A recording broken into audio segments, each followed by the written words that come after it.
Hello guys, വീട്ടിൽ വീട് പണി നടന്നുകൊണ്ടിരിക്കുകയാണ്. അതാണ് കേട്ടോ അങ്ങനെ അലങ്കോലമായി കിടക്കുന്നത്. വീട്ടിൽ പുളിൻ്റെ മരമൊക്കെ മുറിച്ചിരുന്ന് കുറച്ച് പുളിയൊക്കെ നമ്മൾ വീട്ടിൽ വാരി കൊടുത്തിട്ടുണ്ട്. അതിന് കുറച്ചെടുത്ത് നമ്മൾ ചമ്മന്തി അരക്കാൻ വേണ്ടി വെച്ചിട്ടുണ്ട്. അപ്പോൾ തിരിച്ച് കവറ് തന്നെ കയറ്റുന്ന പരിപാടി ഇപ്പോൾ നിങ്ങൾ കണ്ടുകൊണ്ടിരിക്കുന്നത്. കുറച്ച് പുളി നമ്മൾ വെള്ളത്തിലിട്ട് വെച്ച് നമ്മൾ മുളക് എടുത്തിട്ടുണ്ട്. നല്ല ചുവന്ന മുളക് തപ്പിക്കൊണ്ടിരിക്കുന്ന തിരക്കിലാട്ടോ അമ്മയാണ് ചമ്മന്തിയുടെ സ്പെഷ്യലിസ്റ്റ്. നമ്മൾ കുറച്ച് മുളകൊക്കെ എടുത്ത് നല്ല വാഷ് ചെയ്തിട്ടുണ്ട്. ഇനി പുളി ഓരോന്നിങ്ങനെ പൊട്ടിച്ചിട്ട് കൊടുക്കുക കേട്ടോ. അപ്പം നല്ല അടിപൊളി എരിവുള്ള നല്ല പുളിച്ചമ്മന്തി. അപ്പോഴേക്കും നമുക്ക് മിക്സിയൊക്കെ കൊടുന്ന് വെക്കാം. ഒന്ന് സ്വിച്ചൊക്കെ ഇട്ട് വെച്ചിട്ടുണ്ട്. സോനാപ്പി മിക്സി റെഡിക്ക് നിൽക്കുന്നുണ്ടോയെന്നൊക്കെ നോക്കുന്നുണ്ട് കേട്ടോ. ഉപ്പൊക്കെ ഇട്ട് നല്ല വാരിക്കോരി ഇടുന്നുണ്ട്.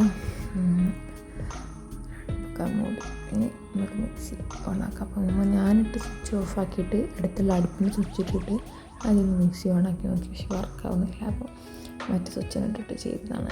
അപ്പോൾ നല്ല സോനാപ്പി നല്ല സഹായിക്കുന്നുണ്ട് ഉമ്മാനെ അരഞ്ഞുകൊണ്ട് നോക്കാനും വേണ്ടിയിട്ട്. സ്പൂണൊക്കെ എടുത്ത് വരുന്നുണ്ട്. എന്നിട്ട് ഇളക്കിയിട്ട് നമുക്കൊന്നുകൂടി ഗ്രൈൻഡ് ചെയ്തെടുക്കാം. സോനാപ്പി നമ്മൾ പിടിക്കുന്നുണ്ട്. അതിൻ്റെ ഇടയ്ക്ക് തുറക്കാൻ നോക്കുന്നുണ്ട്. നല്ല ഗ്രൈൻഡ് ചെയ്തൊക്കെ ഫുള്ളായി മിക്സിയൊക്കെ എടുത്തിട്ട് കൊണ്ടുവച്ച് ചമ്മന്തി ഉഷാറായിട്ട് അരഞ്ഞിട്ടുണ്ട്. ഇത് നമുക്കിനി കുറച്ച് ചോറ് വയ്ക്കാം. ചോറ് നല്ല ഉരുളക്കിഴങ്ങിൻ്റെ കറിയായിരുന്നു കേട്ടോ.